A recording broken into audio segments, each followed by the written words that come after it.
Matinding regalo pala ang ibinigay ng vlogger at actress na si Zainab Baraki sa sarili para sa kanyang birthday dahil isang Lexus LM luxury van lang naman ang kanyang binili na worth million daw. Sa kanyang IG, ibinahagi ni Zainab sa kanyang mga followers na finally ay natupad na niya ang isa sa kanyang mga dream at kasama sa kanyang litrato ang bagong bili niyang sasakyan. Walang hanggang pasasalamat sa itaas. Grabe ka Lord, salamat po sa lahat ng blessings.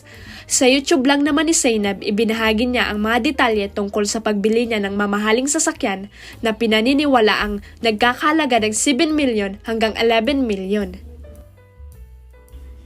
Dito nasabi ni Zainab na para talaga sa bunso niyang anak na si Bea ang naturang sasakyan at 2 years in the making daw ang pagpupurchase nito. Ito yung sinasabi kong gustong i-birthday gift sa sarili ko. And hindi lang para sa akin, para kay Bea ito. Na-delay ng ilang taon, halos 2 years yung van na gusto ko para kay Bea. Katulad nung van ko na Alphard, sabi ni Zainab. Saad pa niya na i-turn over sa kanya ang sasakyan noong November 21, 2023. At agad niya itong dinala sa Tycoon Power Cars para sa paint protection film at ceramic coating. Bukod sa bago niyang car, may dalawa pang bonggang sasakyan si Zainab, ang Ram Rebel 1500 pickup truck na nagkakahalaga ng more or less 5 million. Para raw ito sa kanyang 7-year-old adopted son na si Lucas. Ito si Bobby Ram, itong kotse na ito para kay Kuya Lucas dahil gusto niya ng monster truck. Ito yung sinasabi kong gusto kong i-birthday gift sa sarili ko.